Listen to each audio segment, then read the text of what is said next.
Welcome into episode 17 of the Hobby Hotline podcast, live this morning on YouTube. This week's host, Dan Anderson from Mojo Break. We have Val Marz from NASCAR Radio, and I'm Tim Shepler about the cards. We're the Hobby's only live call-in show. We're live every Saturday morning at 8 a.m. Pacific, 11 a.m. Eastern on Periscope, YouTube, and Facebook Live. You can always follow us on Twitter. The Hobby Hotline is available as a podcast everywhere. Fellas, we have some breaking news real quick before we get into the show. We're going to do a Monday night show. What? Woo! Yeah, Monday night, starting this Monday, June 1st. We're going to go live 4 p.m. Pacific, 7 Eastern, maybe an hour later. We're working those details out. Who needs details when, it's that close? It's going to be later in the afternoon on the West Coast and early evening on the East. And to bring you a little different, little night talk instead of getting up early Saturday morning. So, guys, welcome. How have you been? It's been a crazy week in the world. The hobby, lots of going on. So how have you been? I've been good, man. How you been? Staying busy, and just watching like the card market just go in a stratosphere I don't ever remember seeing, and just kind of sitting back and watching. It's been nuts. Yeah, this has been really crazy. We've had plenty of NASCAR races, so I've been watching that, had a little bit of rain delay. And then the Tops Project 2020 just been crazy. It's just been a crazy week. Speaking of NASCAR, watching the 2 weeks that Chase Elliott had, that poor kid, man, he was like, couldn't get a win. And then finally got one. Yeah, well, I don't know if you watched the day before, or I guess it was 2 days before, the truck race. The bounty. So now he's known as the bounty hunter. Yeah. So having that heartbreaker, the 600, and then coming back, winning the truck race, and then winning that last race. Yeah, Chase Elliott, he's on top of the world now. Yeah, he got clipped late, and was that the Coca-Cola 600 that he got clipped with a couple laps to go, and then there was the last one where he took the caution and he actually took the pit to get new tires, and the guys behind him didn't, and they just basically ended up passing him up. Yeah, I think that's right. I think Darlington was where he got clipped, and then the 600 was when they came in. He was leading, and he was in the lead. And so when you were in the lead, you make the decisions, and everybody else decided to do something different, and that didn't pan out for the 600. And then he won that last race, Cup race. Yeah, it's been exciting. It's good to see some live sports going on. Yeah, I think it's brought a lot of new fans to the sport, being able to watch it, and then also going back to racing a few days a week, like they used to back in the day. Mm-hmm. And they raced all the time. So yeah, some of them, when they had multiple sanctioning bodies, they would race twice on the same day. So they had to pick a race to go to, and then get penalized if they went to the wrong one, if they didn't go to Bill Francis. Yeah, we got the Panini car out there. Yeah, Greg Alden. That was awesome. NASCAR is the fifth, sixth, whatever trading card. Everybody goes after baseball and other stuff. So it was really cool to see Panini running getting into the sport and running the car. They ran it last year, and they ran the special hood for Patrick Mahomes charity, and then they came back this year again and sponsor Greg Alden. So it's awesome to see that. And I can't wait for that car, because Greg's been doing a great job. He hasn't been crashing it. So there hasn't been too many sheet metal and hood and all that good stuff, or fire suits yet, but I'm sure it's coming. Yep. Yeah, no, you talked about that there's also like a Panini Chronicles is actually is coming out with the NASCAR version.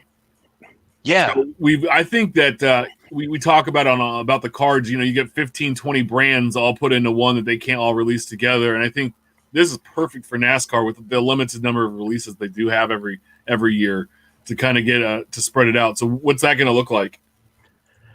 That's interesting. And actually I need your help on it, because some of the, I was looking through the screenshots of the cards that they're showing, and they show like the Joey Logano with the score, which naturally, but I think there was a Chase Elliott with a big I. Is that Illusions, or is that a certain brand? It could be Illusions. They could bring back something like Innovation, which was a basketball release a while ago. Maybe even Immaculate, because I don't think they come out with Immaculate Racing. And then there's a Crusade. There's a Bubba Wallace, and he's got like a crown. I don't know if that's Crown Royale. Crusade is. I don't know if Tim Crusade originally was a standalone product, and then and then it was an insert in different other products. So I can't think of what Crusade is in now off the top of my head. But and then there's a Spectra. There's a Haley Deegan mock-up in Spectra. Nice. I think it's Spectra. Yeah, Spectra is one of my favorites. I think I know in baseball it's in Chronicles, and it's like super thick card stock. Because I have a few of the Bretts, and they're just really pretty cards to look at. So that's awesome that they're doing that. You said a little bit about Project 2020.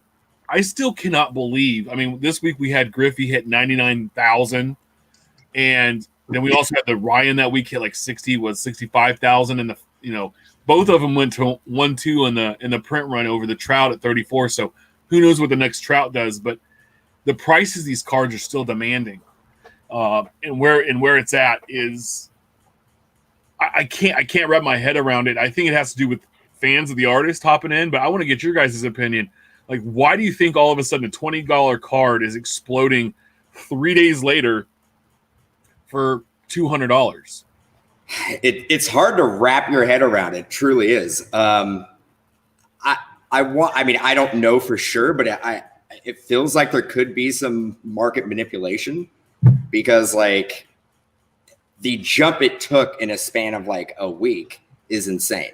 And even at 2,000 cards, that's not really short printed.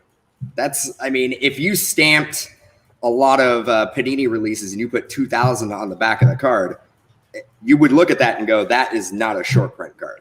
And then you get into the six figures, and I see people buying like $20,000 worth of a specific card. I'm like, I don't know if you can look at that and think of it as a good investment. I hopefully people are not doing that on the regular, because I don't know. I think we've already hit the peak of that. I think we're going to start seeing those cards come back down to earth a little bit.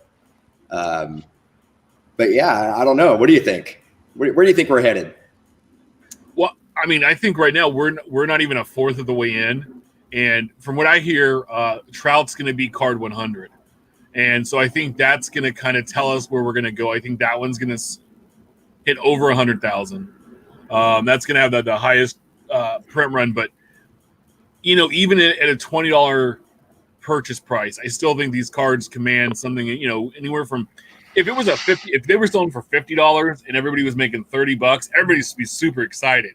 Mm-hmm. But the fact that some of them are selling for, I have like a couple over here, these Bretts I have, one sold for like $1,300, and I'm like, I don't get it. Like, to me, it doesn't make my sense. So I think that's going to come down a little bit, but I think it's going to continue. We're gonna see like the print run is going to continue to be pretty heavy. And I think the first 100 are going to be the cards that are going to end up being long term the most valuable as more people find out and hop in and try to make some money off of this. And so we'll see. We have O in the hold here. What's up, O? Welcome this week, bud. How are you? I'm doing good. What did you want to talk about this morning? I want to talk about what do you think will be the most printed card of Project 2020? I think the last Mike Trout that they released, whatever artist that is, Trout's been just dominating the market when he's been released. And I think that's probably going to be. I think the Ben Baller one will be a high one because his cards have seemed to do really well. But I think whatever the last Trout card is will be pretty up. Probably the number one final spot.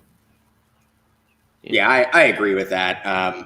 That Griffey that just got released, that was 100,000.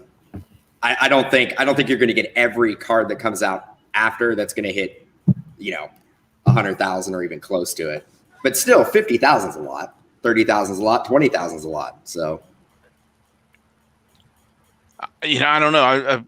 I think about like the junk wax era where everybody had multiples of cards, and then when you go to sell, you can't sell So I don't know where that fine line is. I think what Tim was saying is we're only not even a quarter way into this. What happens in, August, stuff like that with the print run. So I don't know if we're at the peak. The artists are definitely helping. And I think, the artists are now doing the podcast circuit kind of, and they're on Twitter. I saw Ben Baller. I have some of his trouts, and he's autographing them and selling them that way, or you can send them to him. He'll only do 200. So the artists are getting in on the excitement, and then people are posting. I saw that I think you were talking about maybe with Jake was buying like almost $28,000 worth of Topps Griffey. project in one day. Yeah. It was 2 cards. $28,000 was 2 card order. So I don't know what volume he does, but I haven't seen anything like this in a long time. I think maybe it might be the fear of missing out. Everybody sees these prices for the first 30, 50. The Ben Ball at the time I think was like in the 33 range, but now that the Griffey's at 100, that's only a third of the run. So I just shake my head and I don't know if you guys have turned or flipped any or whatever, but some of it's crazy. Yeah. I mean, go ahead. Go ahead, Tim. Go ahead. We've been buying some here and there, but the one thing in our live chat, people come in and the first question we get is, well, should I buy the next Project 2020 card?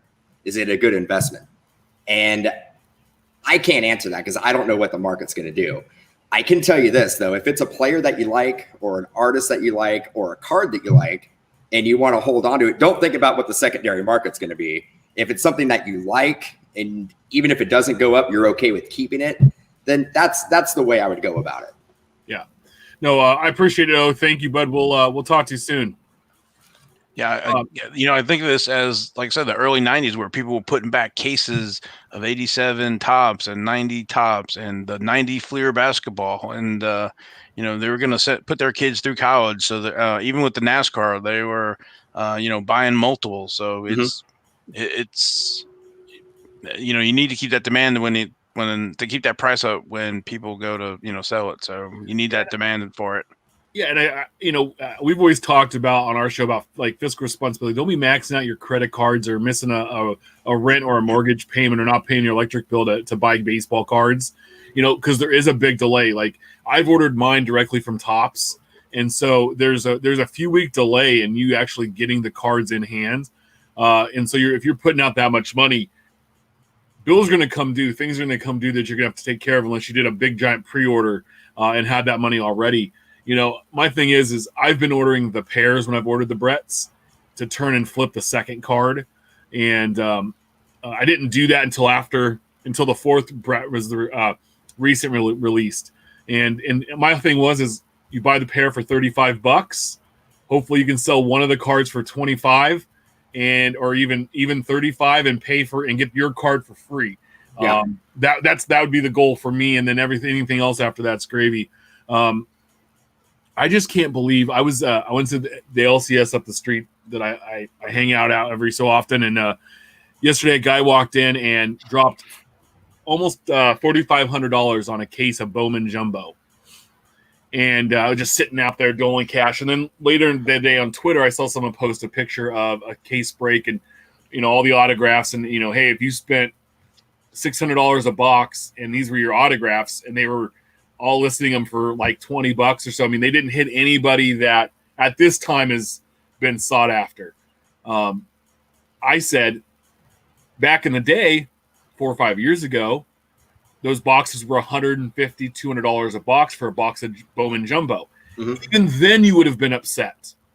I can't imagine spending 3 times that amount.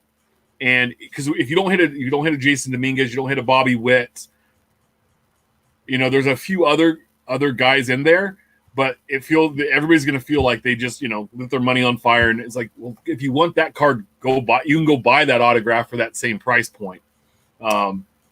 Yeah. I mean, that's a good point. I mean, the Bowman release is I mean, the price is ridiculous. The box prices are insane. But the secondary market is treating it like any other Bowman Chrome, Bowman Draft, Bowman Release, where there's a lot of unknown players that, prospecting, you never know. 3 years, 4 years down the road, that could be the player that you're looking for. We may not even be chasing Jason Dominguez or Bobby Witt. It may be some guy that everybody's been passing up on. Ronald Acuna, when his first Bowman came out, he wasn't the number one chase guy in there. He was a guy that you'd be like, okay, cool, he's on the Braves. Maybe he'll be good. He's an international signing. Who knows? So there's always those guys who are going to sell for $20, but $20 is basically what a prospect auto goes for the most part. Yeah. So the market is staying true. It's just the Jason Dominguez and the Bobby Witt factor is why the case and box prices are so high. I can't believe that where those box prices are. I mean, I went in yesterday and I feel that my local card shop, Greg Lambert, I think his prices are some of the best you're going to find. I mean, they're even below blowout a lot of the times. Yep. And I just walked in and I was just mesmerized by where the prices were on everything. And he's like, yeah, he goes, man, people are left and right. I can't keep some of this in stock. And he goes, he got called dumb for having Contenders draft picks football under $300. I think we saw it for like $275 a box. And people were calling him dumb. And he's like, I'm okay with what I'm making on this box. He goes, because last year I was selling it for just a few bucks over what I paid for it. And sometimes I had to sell it for a loss. Yep. And just to move it out of the store, just to get the inventory. And so that to me is where we are. It's just. Well, what you're seeing with manufacturers to an extent and distributors and online retailers is that right now the culture that has been put into the forefront is the worst thing I could do is leave money on the table.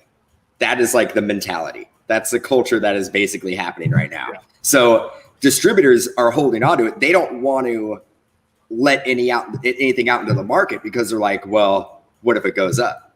Everybody has the mentality like, what if it goes up more? Like, you're getting 300 back on your initial investment, but you're like, what if it goes up and I can get 400% back? It's because Bowman is not a release that even if they did cut production based on COVID-19, it's still, there's a lot of hobby cases out there. There is a lot of jumbo cases out there. I mean, you're probably looking at, if I was to throw a number out there, 10 to 12,000 cases of hobby and probably 6,000 to 8,000 cases of jumbo. And I'm talking cases, and that's not even retail. Yeah. Well, I posted a picture that Cheap Fun Breaks tweeted out yesterday of his cases of Bowman. It filled a small room. It was they were 5 feet high and deep. And it looked like mostly jumbo. So hey, we have a couple people in here. Ziggy, no, what's up, bud? How are we doing today? Hey Ziggy. Guys, how are you doing? What's up? Great. It's great to be on the show. Big fan of Big Shep, and I've been a big fan of Mojo Breaks for years. It's great to talk to you guys. Thank you for having me. Thanks for hopping on. Val, I'm following you too. I just don't know you as well. That's fine. So listen, I want to mention the Project 2020. I don't know if you guys followed. The sports card investor guy came out with a video that caused a lot of people heartburn. But the message was pretty sound, right? So he's comparing, are these cards worth what their PSA 10 rookie equivalent is, right? But I'll also say, as everybody said, this is art. So it's got a different market. I think the problem is people need to do what you said, buy one or two if you like it. Stop buying 10 because you think you're going to make $1 million, right? Because what's going to happen, what I've heard is that Gary Vee next week is supposed to interview I think it's Blake, because Blake Card 100 will drop next week, and it's going to be the Trout. Yeah. So he's going to be interviewing him, talking about that. So that's 2-point-something million subscribers that are going to be watching that, get in that hype train. So I think it's only going to go up higher. Now, I do think it's a long run. So like everybody said, if you like it, buy one or two. Or buy 20 of the artists that you like, right? Like the Don C. He's only got 2 out right now. So I think his cards will probably go up because people will be chasing those as well. So agree with what you said. The only question I asked you guys, totally different topic, was basketball related. And what are your thoughts on the NBA coming back and Zion playing? Like, personally, as a Zion fan and collector, I don't want to see him play at all this year because he's only going to hurt himself, not injure, but hurt his position in the market. He's not going to go on to the finals far. He might win a few games, right? He might not look as good being that he's out of shape. I'd rather see him sit and then see him come back next year and build the hype. So I'll drop off and listen to you guys. Yeah, I mean, that's a good point. And there's always the I agree with you. I probably wouldn't have Zion come back. And I mean, I think the Pelicans were on the bubble anyway. And they're right there with the Kings because the Kings and Pelicans were about to tip off, like 2 minutes away from tipping off when all this happened and they canceled the game. Zion was making his debut in Sacramento. People lost their minds because they couldn't see him play against the Kings. And they're tied, and they were like, I think, tied for the 9th seed. And we haven't seen the playoffs in like 16 years. There's people driving vehicles in Sacramento that have never seen the Kings make the playoffs. And so we were really hoping. But no, I agree. I think that, I think they should just kind of – there's no point. I mean, because what they're going to do is ruin next season. And I don't know how well they can do all this. I have a quick question. Is that Tim Tebow jersey behind you? It is a Tim Tebow jersey behind me, man. Is that awesome? That is awesome. I'm a fan of Tim Tebow. I'm a fan of Tim Tebow. Well, we appreciate it. I got some other jerseys too. Here's a Vince Young jersey. Hey, I have a Joey Harrington jersey I can send you. Let me see. I got. Here's another great one. Kareem Hunt autograph. Right, it's another bust. Well, I won't say bust, but challenge. If you had a lot of jerseys. Hey guys, thank you very much. Yeah, I appreciate it, Ziggy. No, that's that's a good question about the playoffs. But I think that to them, but we did think about we lose LeBron having another chance to make a championship run and what that would do. So I guess there's mixed emotions on the playoffs. I just don't think that I don't know how they can recoup with the momentum of the season at this point. So yeah, I mean, hockey is coming back, and they came back and did something bizarre. They're doing a tournament style with 24 teams, which I don't think basketball should do anything like that. They should try to stay as true to their format as we're used to, with the 8 teams making the playoffs and just running the playoffs. I think they should start the season in 1 through 8. Go straight to the playoffs. I know that bubble team, your Kings being on the bubble, that's tough. I mean, were the Kings 8 or 9? They were tied with the Pelicans at 9. I mean, they were a couple games back. They didn't have a chance really. They probably hop in, but it gave us something to talk about. I mean, if the NBA did come back, I'd want them to just start to say, hey, listen, when the season ended, this is where we were. Yeah, these are the 16 teams in the playoffs. Yeah, and go ahead and then give the Kings a lottery pick. So yeah, and I think that's the way they probably will do it. I foresee basketball coming back and having some type of playoff run. Obviously, hockey's already got something in the works.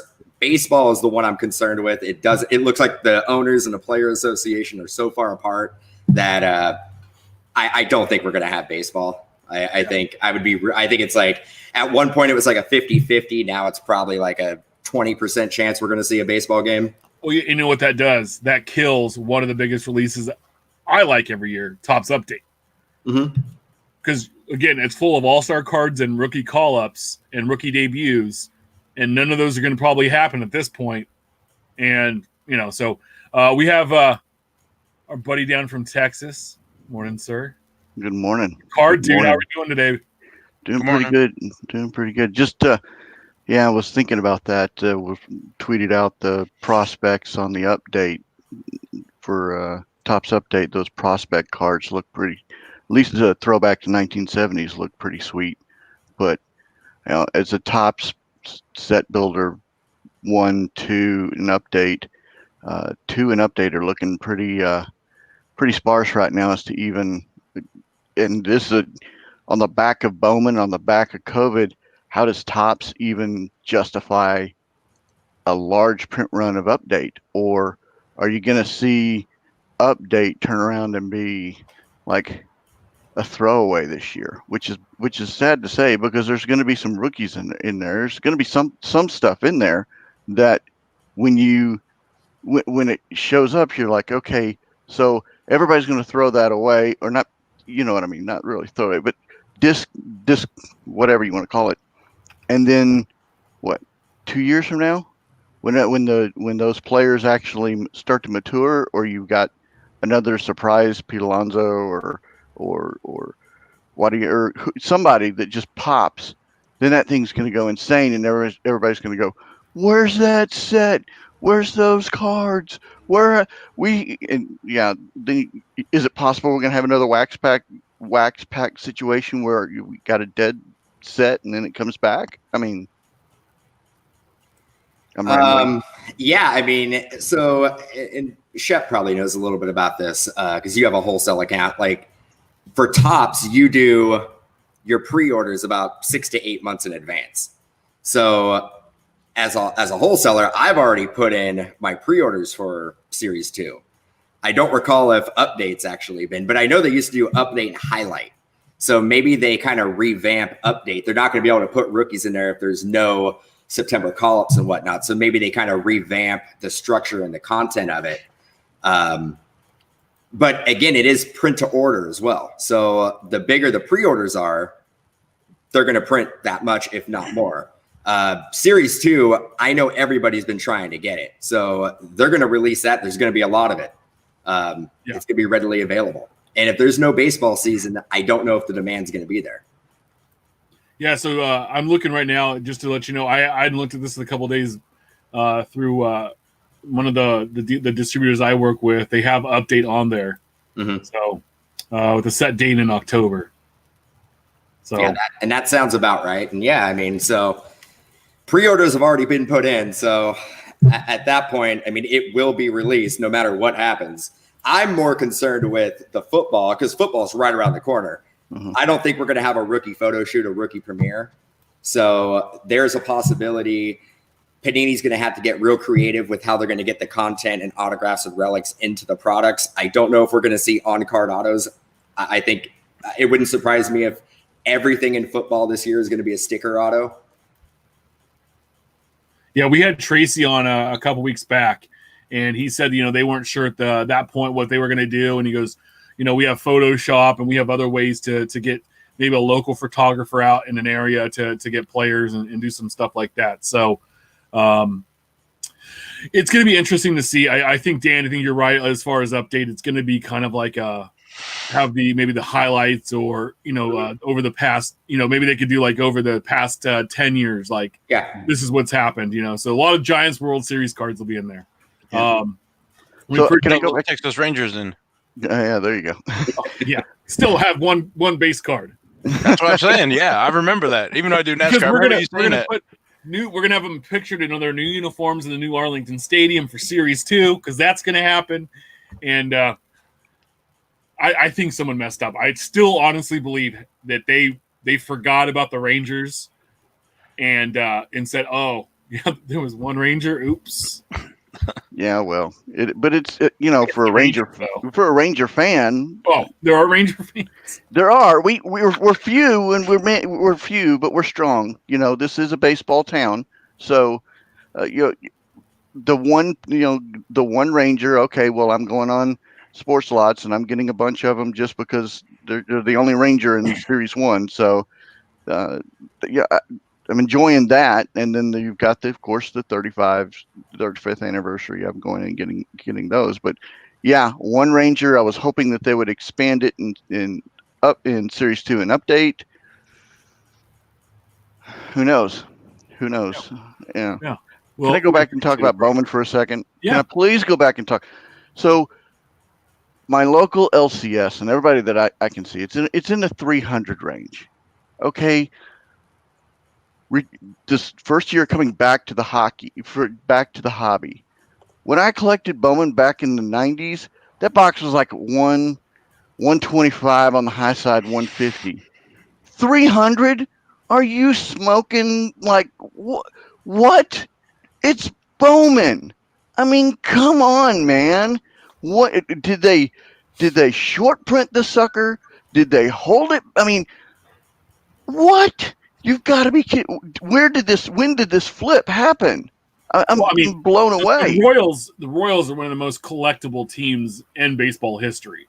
And, you have Bobby Witt. So, obviously, that's what's driving the price. Well, Bobby Witt Sr. was a Texas Ranger. Don't forget that. I know, yeah. No, I think we talked about it earlier. I think, one, on having product. Bowman's always been, one of the big chase ones. And then you kind of buy it, and then you set the autographs in a box for a couple years, and then you go back and you look. And I think having a Yankee that's 17, that's an outfielder that says he's a 5-tool player, and they already has a nickname of the Martian and does look like the Martian from Flintstones in the card. really is the driving force behind the prices. Plus, on top of that, we're sitting in a pandemic where you have stuff that's selling for twice what it usually sells for no real apparent reason other than it's available. And I think that's that's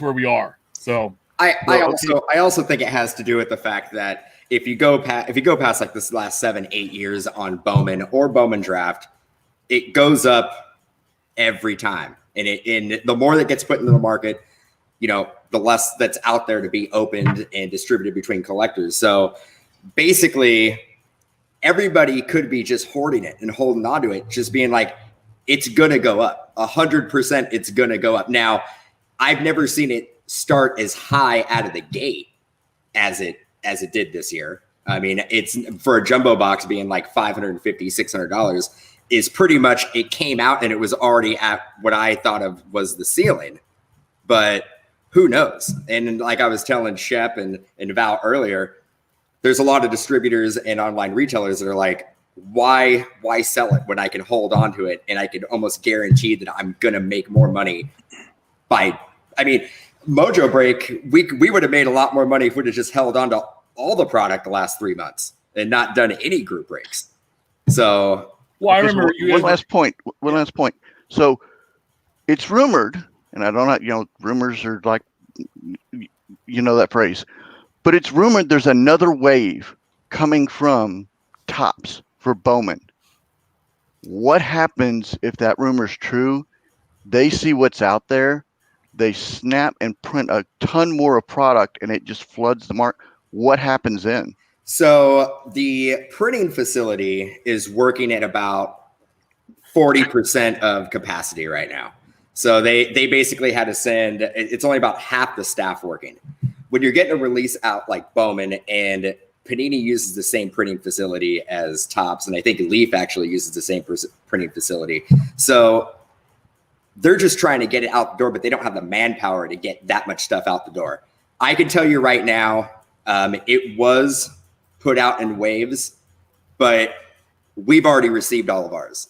All the waves have already been. Okay. I don't know what distributors are holding on to, and I don't know what online retailers are holding on to, but I can tell you right now, we've received all of our pre-orders. So okay, there is no more that I know of that's sitting at the manufacturers and they're pumping it out. I don't think so. I think everything is now in the hands of distributors and online retailers and group breakers and LCSs, card shops and stuff like that. Okay, so do I just sit and let the stuff drop and then pick it up maybe next year or no, I could, if you're looking to buy sealed wax, waiting is probably not. I mean, what I would do is find the teams or players that you want to PC and collect and buy those singles. Trying to buy wax right now is probably a pretty tough investment unless you're going to put it in a vault and just hold on to it for 5-6 years and then flip it when it basically has all been opened up. Yeah, what I did is I want to build a set, so I ended up with a few blasters, but is I just went on Sport Lots and I was buying the prospect cards for $0.25, 50 cents all day long, and some of the chrome ones for $1, and then made some trades with some people. The only one I really spent money on was a Dominguez chrome. That's just because I didn't pull it out, and I got a smoking deal. I went back and forth and on offers on a guy and bought it for a very reasonable price. So it kind of depends what you want to do. Yeah, I like Dan's advice. If you have a certain, people are going to go after, go swoop them up, because what's going to happen is people that spent $600 on a box and didn't hit what they really wanted to make that back are desperate to move the product, especially if they bought a case. Because you got to think, if they put it on credit, you got 30 days before that's due. And, you want to stay ahead of that. So, hey, Brad, we appreciate it. I appreciate it. Thank you for the time. Questions. Yeah, when you were saying that, I heard, I was thinking of Mike Sommer. He's talking about, buying the singles and stuff and listing them on Sport Lot after somebody's, opened that stuff up. And I was going to say real quick that I remember back in 2010, that everybody was chasing the Strasbourg back then. But, there was other stuff in there. And Dan, to your point, it takes a while. It's kind of like a wine, it's got to ferment, and you're not going to get the stuff out of Bowman until multiple years later, and it's just kind of waiting for that rookie to pop, you know. Yeah, well, 13 we weren't chasing Aaron Judge, so yeah. I mean, you know him as well. I think Ryan Teddards was he was high on Aaron Judge. He went to Fall League, and he started buying a lot of Aaron Judge on ComC and stuff like that. And there was like Bowman Sterling autos you can get for like $5. When he blew up and hit 50-something homers his rookie season, that was a $500-$600 card. Oh yeah, I remember I had the Bowman Chrome autograph, and right before the season, I went through like I always do, look through my autographs, and I found one, and I offered it up to oh my god, his name just fell out of my head. The guy was Mojo, Ohio. Oh, Billy. Yeah, he offered me 125, and I was like, no, I need to have 150 for it. And then about a month later, I sold it for like $900. You know, so I'm glad it didn't work out. But hey, I didn't know if you guys opened any of the Leaf Vault stuff. Oh yeah, and what your thoughts were on it, because I saw Card Collector 2 open up a box for his guys, and he was really excited. It would have been an awesome one for Doug, because there was a Joe Montana autographed helmet, but there was a Jerry Rice autograph in it. And I don't know if you guys saw this, but it was an amazing piece. It was a Jerry Rice autographed Post-it. Awesome. So an autographed Post-it of a gentleman that a guy that's still with us. I don't know. I don't know. I think on our show we give him a hard time, but that to me is like a little sad that with all the autographed Jerry Rice stuff that's available to buy, that a Post-it would make it into a product of that nature with the other stuff that was coming out of this box. Who put that out? It was a Leaf product. Well, that's why it's a Leaf product. So I used to laugh about like signed index cards. You would see those a lot in like buyback products and certain other products. You would see like a 3x5 signed index card, mostly from people who had passed away, and that's basically what they had. A Post-it note is next level. That is that's. But I'm not surprised though. Like, no, I'm not either. The thing is we support like a lot of Brian's stuff, and we opened up a fair amount of it, and there was some very unique stuff. We got I'm looking at it right now, a Wiz Khalifa signed coloring book. That's weird, but cool. But it's very predictable with what you get out of a lot of those memorabilia products. You're going to get a lot of cowboy stuff. He's based out of Texas, so you're going to get a lot of Cowboys. You're going to get a lot of Texans, a lot of players who reside in Texas. So it's a lot of local guys. So you see a lot of the same people coming up through a lot of the products. No, I was just disappointed because, I mean, they were really excited because everything they pulled out so far was awesome. And then Ryan's like, oh, guys, this is great. He pulls up because it comes in a bubble mailer. It's Jerry Rice autograph. And he goes, I can't wait to open this. Opens it. And he goes, it's a Post-it. And it's just like, if it had been, say, like Y.A. Tittle, right? Or, I don't know, like somebody that wasn't with us anymore, it would be different. Like, a Kirby Puckett autograph, right? Well, I mean, Jerry Rice signs all the time. But my thing is, like, at what point does Beckett draw the line and say, bro, Post-it note? Like, do you really want me to slab a Post-it note? And by the way, he used the yellow color. Like, you couldn't go and splurge and get some, like, oh, here, sign this hot pink Post-it. No, it's the boring accountant yellow Post-it. So we have Chris. I can see Jerry Rice sitting there with a stack of Post-its saying, like, okay, you're gonna give me $20 an auto, and just go through the whole stack of them. And he's like, Jerry Rice won't turn anything down. He was doing car commercials for a local car dealer here in Sacramento that was being investigated by the state for fraud. And so, I mean, he's like, hey, you're going to pay me to do something? Why not? Let me hop in. So we have Chris has been holding. What's up, Chris? What's up? How are we doing today? You guys were talking Chris. about Aaron Judge, and I got to say, like, is that not the best rookie season you have ever seen in your life? Like, you almost question, like, was the guy juiced? Because, like, next season, he didn't come close to what he hit in his first season. I think what happened is I think pitchers kind of studied his swing and they were able to like pinpoint where the holes were. So you always see it with like guys who come up, there's no scouting report on them, and guys will have an insane tear for their rookie season. They come back their second year and now they have holes in their swing, and people can basically. I know he hit over 50 home runs. I don't know the number exact, but it was over 50 home runs in his rookie season. I think it was 52 because Pete Alonso hit 53. I'll take that. But what I'm saying is like nobody does that. Nobody. Barry Bonds didn't do that. Nobody does that. Mark McGwire, Sammy Sosa, nobody comes close to that number their rookie year. I don't seriously like. I got to put that on something. Well, yeah. I mean, Judge did only play 112 games the following year, so he had to get about 125 less plate appearances. I'm looking at, but McGwire came up and had 47 and 87 or 49 and 87. And so it doesn't happen all that. And McGwire was juiced. He's been juiced his whole career. Well, I mean, it begs the question. But you could also say the balls are juiced as well. I mean, everybody right now is hitting 30, 40, 50 home runs. So to say that their balls are not juiced, I mean, home runs is what puts people in the seats. Nobody wants to go to a baseball game and watch a 2-1 baseball game. They want to watch like a 11-12 baseball game.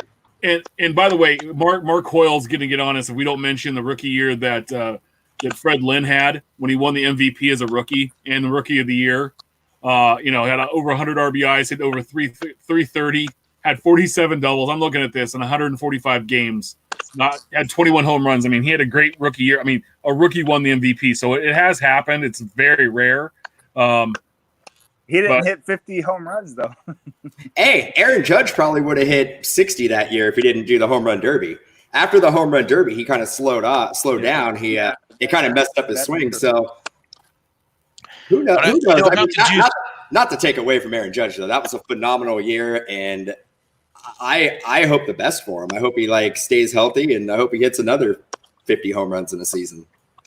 So I mean, you had Aaron Judge hitting those, and then only a couple years later, Pete Alonso breaking that record. So maybe all the balls juiced. And Pete Alonso, the only thing he's juiced on is maybe hamburgers, because that guy looks like your everyday softball player with his shirt. He's got the dad belly and stuff already. So, yeah, no, I mean, you see guys, except for anybody that plays anywhere besides San Francisco, can hit the ball out of the park. Yeah, I was going to say San Francisco must not be getting the juiced balls sent to the area, because we can't get a guy who can hit more than 12 homers in a year. Yeah, so, Kevin Pillar is just raking in the home runs, and for your team, you're doing real well. So, one sec. So you're saying, I'm sorry, I didn't know that Alonso beat Judge for the home run record for a rookie. Yeah. That's the case. How many did he hit? One more, 53. 53? God damn it. but I mean, to defend Aaron Judge, his home runs were, at times 450, 470 feet. So that's another thing. It's one thing to hit a home run. It's one thing to hit a home run that's like almost 500 feet. So all the time. Out of Yankee Stadium is a tough task. Well, I mean, when you're 6'7" and you're 225 and you're built like a statue. So we appreciate it, Chris. Thank you. All right. We have one of our other hosts, Stephan Loeffler, out in the wild. What's up, Steph? Hey, how's it going? See a target. It's a good looking shirt. It is. I got a question for you guys. What do I pick up? NASCAR.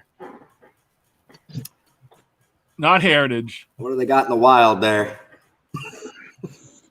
Hockey, stickers, basketball for a league that nobody cares about. What about, do they have the Panini stickers? Basketball? Bowman is empty. Baseball, and the line goes down. You know what? You just save your money. You can just send it to me. Yeah, so essentially that's kind of what I was going to ask is, isn't this about normal for retail now? That's better than I've seen in my local stores, by the way. My Walmart was blown out. There was nothing there. I mean, at least you have Top Series 1. The only thing that I've seen is Heritage, because it's always Heritage, because I think the blasters are so repetitive in that, and yeah. No pack perverts though, so there's that. Well, we appreciate it, Steph. If you pick something up, let us know, bud. Will do. Alrighty, bud. Talk to you. I was gonna say NASCAR blasters have the Rapper Redemption for the Red Mojo Prism. So now, do you guys get credit for that because they stole the Mojo? You guys were around before they started using the Mojo parallels. We get credit for nothing ever. Oh, man, terrible. They should have done that. No, I had a question. So my dad's birthday would have been tomorrow, and he's the one that got me into collecting, and it kind of brought it up as I not to brag, but I'm going to be on a future episode with Dr. Beckett. I got to spend a few minutes with him earlier this week. He interviewed me, which was mind-blowing and numbing at the same time, because I think anybody that grew up in the 80s and 90s and collected baseball or collected sports cards, even on the fringe, knew Beckett and what the Beckett magazine was. Mm-hmm. And so that was pretty awesome. But who got you guys in collecting? Like, how did you start? What was your origin story? Like, what was that spawned you? Mine was my dad bribing me to go to baseball practice and to play catch in the backyard. Because, when you're 6, 7 years old, you want to do a bunch of things, but not always throw the baseball around. And so that was kind of like what we did. And we started doing that for fun. But what was what you guys got you guys started in collecting? So mine started at 87, 88. My dad bought me the factory set with a binder and some sleeves, and basically put everything in there by team and stuff like that. And then we started getting into opening packs and like 89, the 89 Upper Deck Griffey. I don't know how. I mean, I finally got one, like 90-10 centering, terrible. Like, I still got it though. But searching for the Griffey, and then 91, 92, 93, just going to the card shop like every weekend with my dad and picking up a couple packs here and there is basically how I got into it. Same story as pretty much everybody else. I, hit high school, stopped collecting, got interested in other things, and didn't get back into it around 2009. I was aware that you had autos and relics. I may have not been active in a hobby, but every once in a while I would like go into a card shop just to see what was new and what was going on. And I know that Upper Deck had some game used bat relics and jerseys, and they started putting autographs and stuff like that. And I remember packs were like $15 a piece, and I'm like, this is insane. I'm like, what happened to like $1.50 pack? And it was like 2009, 2010. Doug started getting back into it, and then he was like, man, did you know they have like autos and relics and stuff like that in cards? And I'm like, yeah, I knew that, but I kind of was out of it anyway. And then he was like showing me some of the stuff, and I'm like, that's cool. So we started getting back into it in like 2009, and 2010 we started Mojo Break, and that's pretty much my whole story. My favorite, real quick, Val, my favorite, if you go back to Mojo's YouTube page and hit oldest and not newest, a lot of good quarantine fun there. I remember there's like promo for the Doug did from the bathroom. Oh my God, with the Snuggie on. Some of the best YouTube stuff. Go back and like the old breaking the tables, and then like the old the junior high cardboard science project display that was you guys had, and where you guys are now and what it is.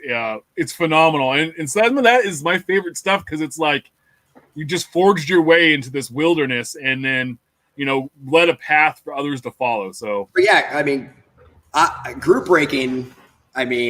Literally when we were doing it in 2010, there was no template that we can like follow. It was a lot of trial and error. There was some stuff that did work, some stuff that didn't work. Try to explain to people what they were buying. I don't know how many times people would like buy into a break and be like, what are you doing opening up my cards? Like, stop opening up the packs. You're supposed to ship those to me. Why would I have you open them? So trying to explain that over and over and over. And it's been crazy. It's been a crazy ride. I never envisioned it getting as big as it has, and how many people digest baseball cards, football cards, basketball cards in the way that group breaks exist. And I would have never thought it would. I mean, I figured that it was going to be a hobby of mine and it would never be in a career. So every day, like, this is crazy. Like, my favorite is too is like you guys always talk about you guys couldn't give away the 13-14 Prism basketball. Like they were free packs, and now pure gold, right? So in order to buy I think 14-15 National Treasures basketball, you had to buy 2 cases of 13-14 Prism as a combo at about $30 a box. And we used to do a hitless pack. So if you went hitless in any of our breaks, we would send you a hitless pack.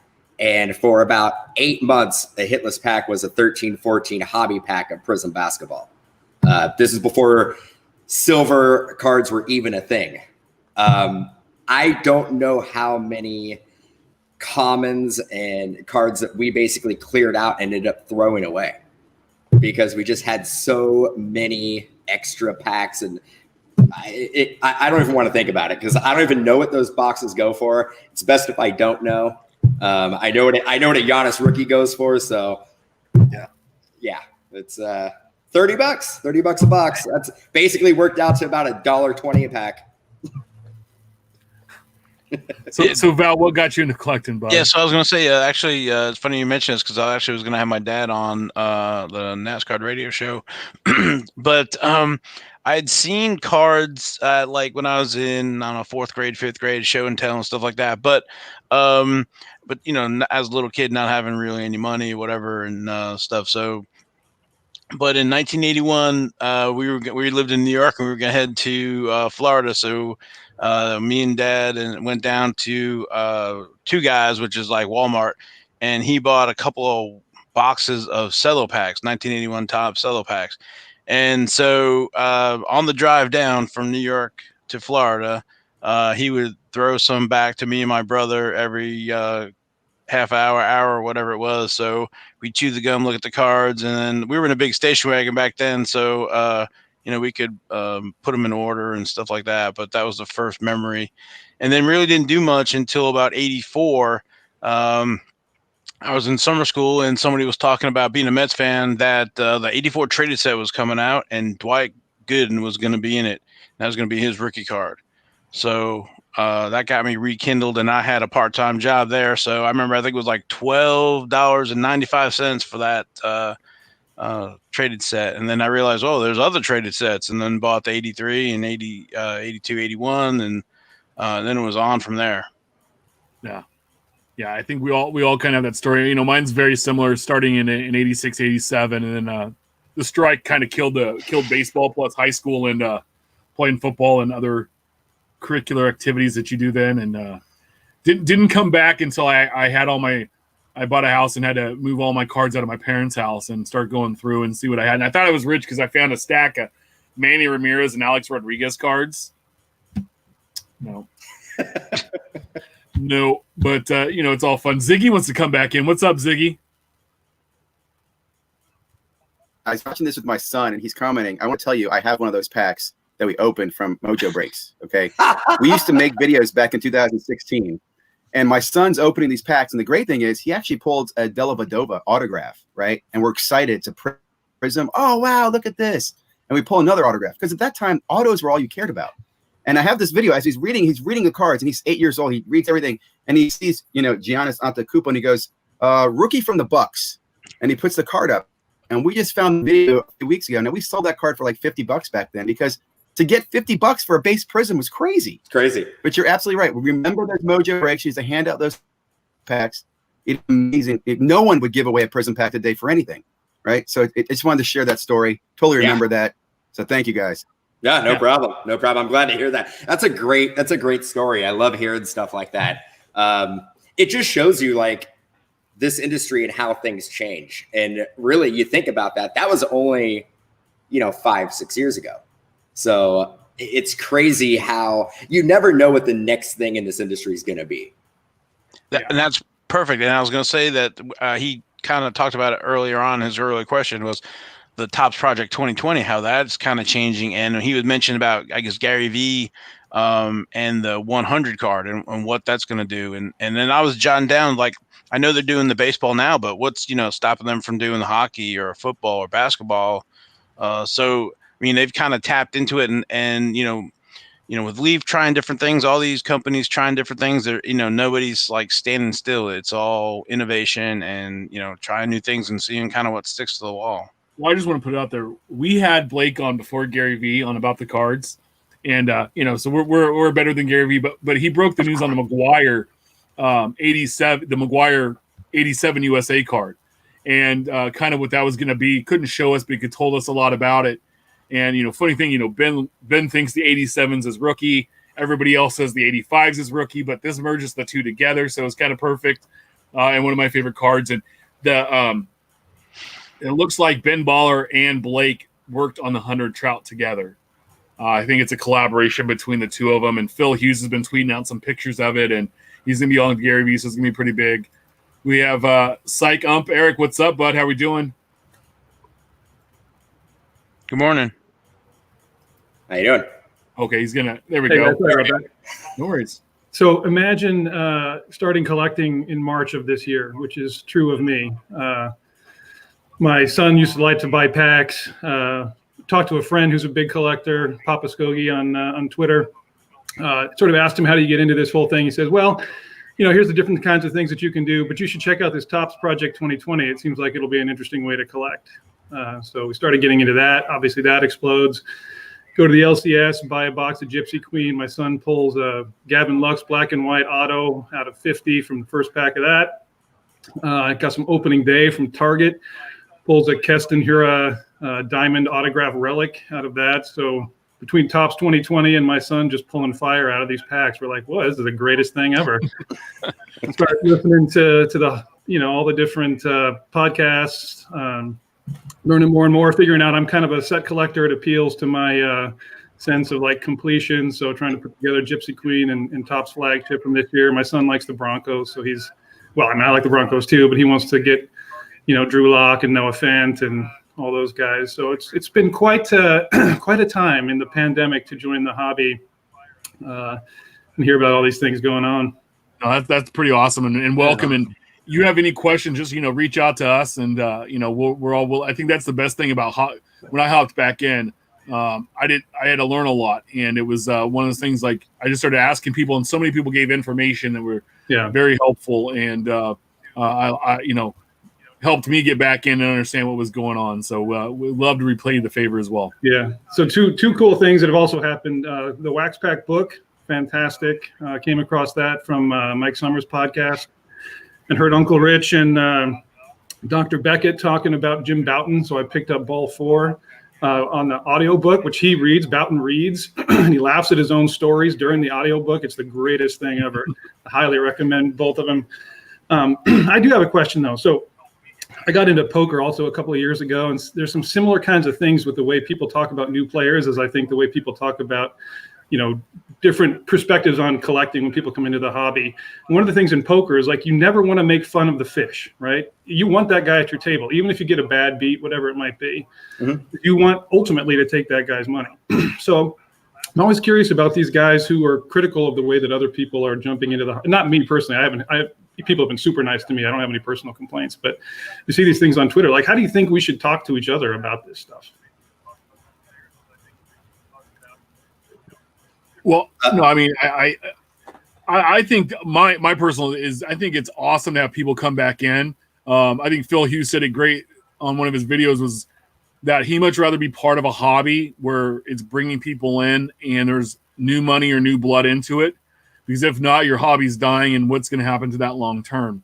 And what are you putting your money into that, it's all fun and dandy, but at some point, if you had to sell it or had to do something with it, no one wants it, then why are you even doing it? And so that's my thing. I look back, it harkens back to my childhood and having fun. And that's kind of where I look at it. And I think it's a good thing. The more people that get back into it, it's going to challenge these companies to do different things and provide different avenues, and I think we've seen that. So I was gonna say, if you haven't read the Card Sharks, that's a good book.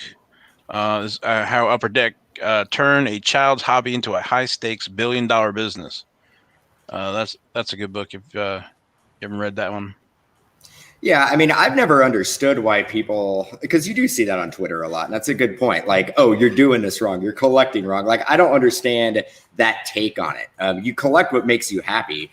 I will say, if you're coming in, it can be a little, overwhelming with how many releases get. I mean, you have so many different lines of products that you can't collect everything. And that's one thing that I always tell people who come in. I'm like, don't try to buy every product that comes out.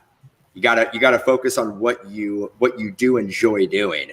If it's collecting a certain team or collecting a certain player, or say you like a certain subset, or you want a set build, don't basically be like, I need to buy a case of every single product that comes out, because you're going to end up, unfortunately, in this market, you're going to end up broke. There's no way around it.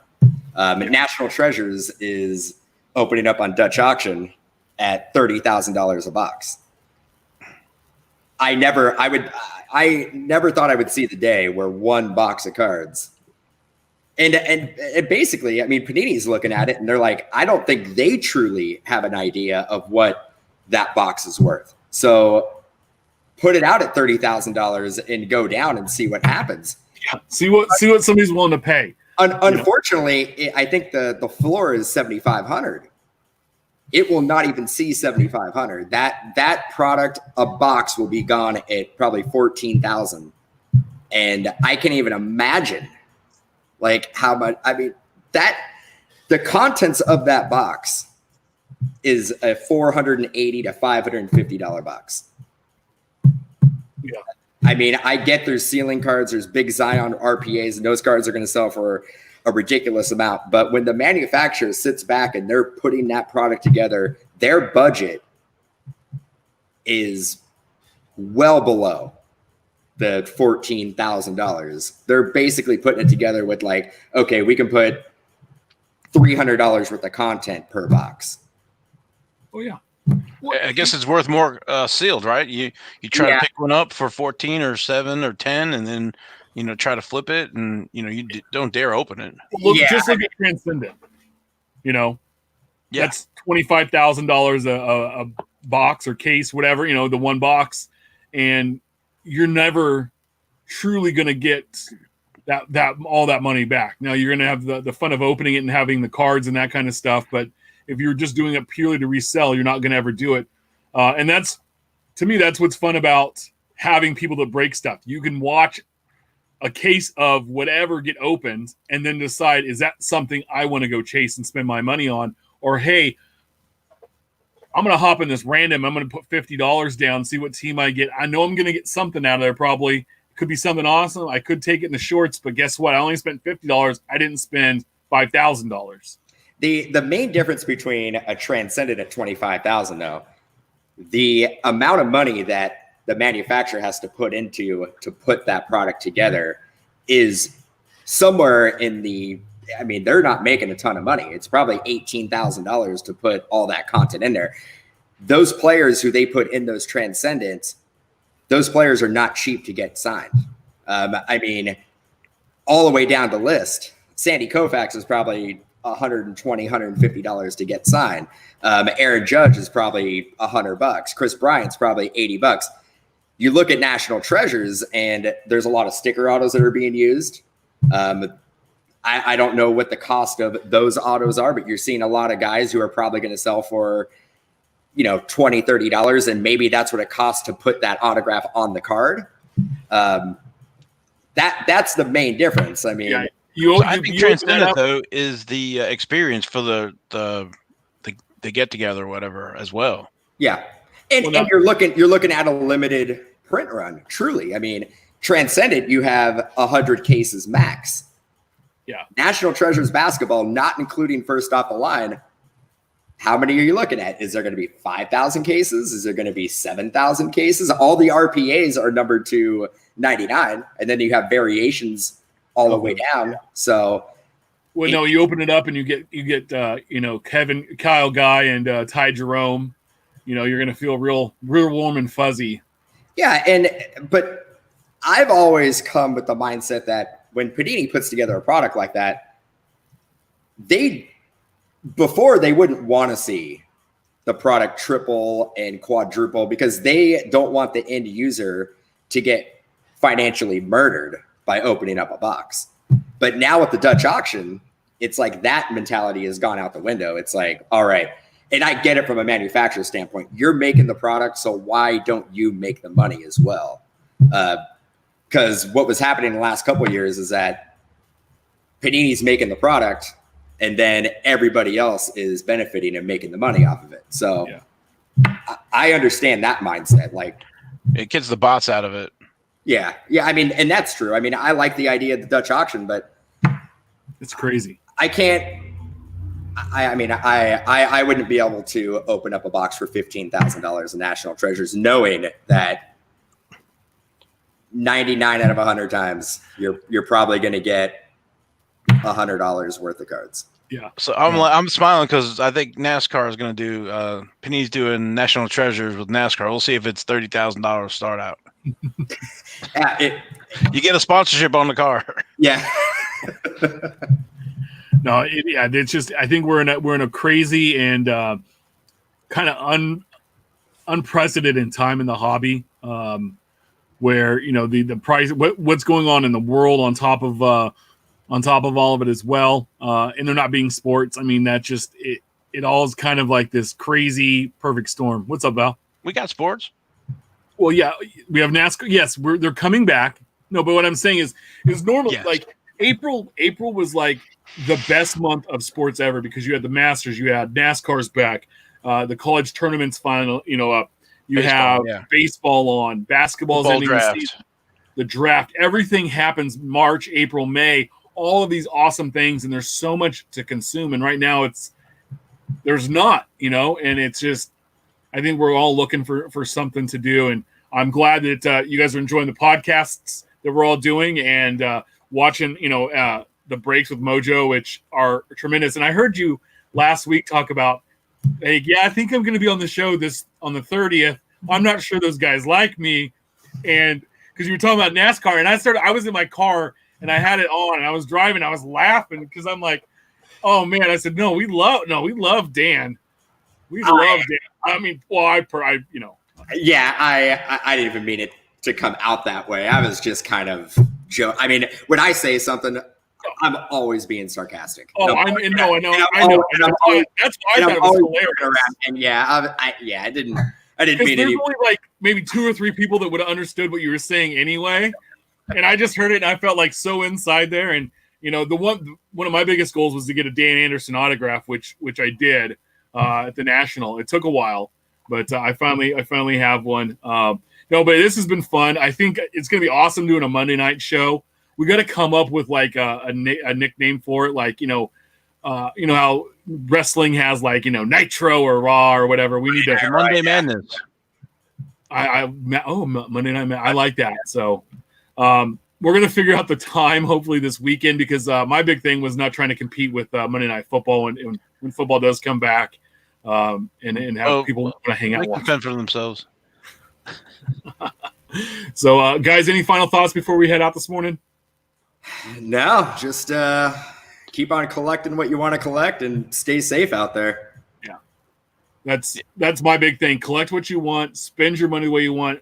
When I used to work in retail, and my sales guys would be like, "Man, it's hard." And I go, "Don't sell out of your pocket. Sell out of the other guy's pocket that's buying this stuff. Pretend you have no budget unless they say so. Yep. Don't judge somebody for what they collect or what they want to spend their money on. It's their money. It's their collection. It's what they want to do. If you want to help, if they ask questions and they want to help, then awesome. But otherwise, some people collect Sean Mannion. I don't know. And I get it. When it gets back to Sean Mannion, whoever is doing that, they're doing it right. Yeah. $200,000 cards. I tried to make an offer, but at $190,000, but it got rejected. So, he is a guy. He is super close to being just an absolute stud, star player, best quarterback in the league. It's going to happen. This is the year. The Sean Mannion home backyard league.